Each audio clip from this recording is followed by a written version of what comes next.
Bonjour frères et sœurs et bienvenue sur Sinaï TV, la chaîne de partage et d'édification. Moi c'est l'évangéliste Oli Boubi avec qui vous aurez des temps de partage.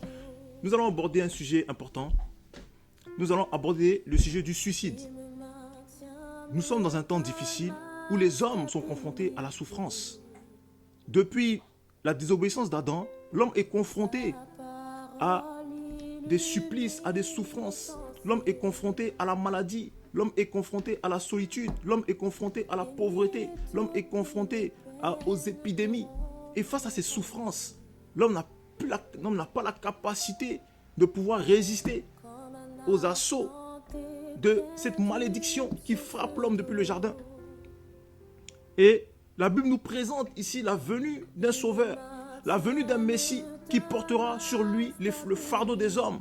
Là où tu étais condamné, là où tu étais dans la souffrance, dans la maladie, on nous présente un homme ici qui a été immolé, un agneau qui a été immolé avant la fondation du monde, un sauveur qui a été prédestiné avant la fondation du monde, car Dieu savait dans sa préscience qu'à un moment donné, tu ne pourrais faire face, l'homme ne pourrait faire face à la souffrance, l'homme ne pourrait faire face au malheur qui frappe de plein fouet toute l'humanité. Et ce sauveur se présente, ce sauveur se manifeste, s'est manifesté. La Bible dit que au commencement, la parole était avec Dieu et la parole était Dieu. La parole s'est faite chair et elle a demeuré parmi nous. Dieu a quitté son trône. Dieu quitte son trône. Hébreux 10, à partir du verset 5, on nous dit que tu n'as voulu ni sacrifice ni offrande, mais tu m'as formé un corps. Voici, oh Dieu, je viens pour faire ta volonté. On nous montre ici que Dieu se forme un corps. Au travers de son Fils, Dieu se forme un corps pour venir se donner, pour venir se présenter aux hommes. Dieu se forme un corps pour prendre sur lui les péchés de l'homme, pour prendre sur lui les souffrances des hommes. Et dans Matthieu 11, au verset 28, on nous dit, le Seigneur dit, venez à moi, vous tous qui êtes fatigués et chargés, et je vous donnerai du repos. Car l'homme a besoin de repos, l'âme a besoin de repos face à la souffrance, face à l'abandon, face à la pauvreté, face à l'adultère. L'homme a besoin de repos, l'âme a besoin de repos, l'âme qui souffre a besoin de repos. Et c'est en cela que le Seigneur Jésus vient proposer aux hommes de porter sur lui, de prendre leur joug. Il dit, prenez mon joug sur vous et recevez mes instructions, car je suis double et humble de cœur, et vous trouverez le repos pour vos âmes. L'homme a besoin d'avoir un repos, l'homme a besoin de Jésus-Christ, car il a porté nos péchés.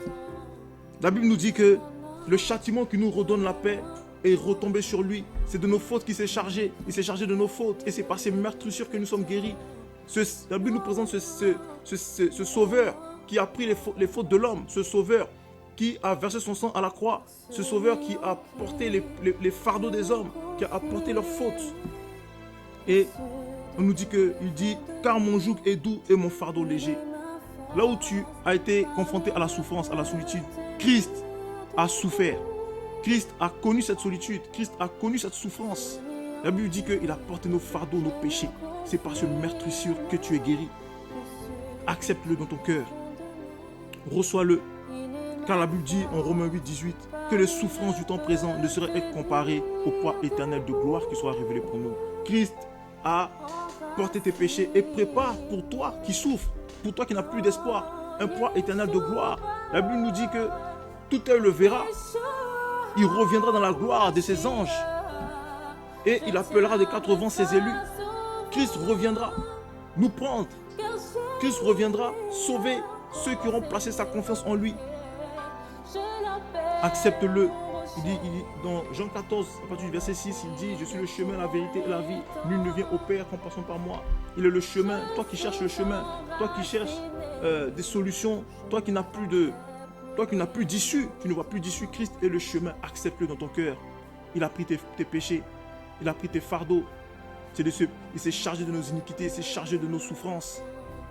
Et le châtiment qui nous redonne la paix est retombé sur lui. Il a pris tes péchés, il a pris tes fautes. Accepte-le. Accepte Christ, car il est le chemin, la vérité et la vie. Sois béni.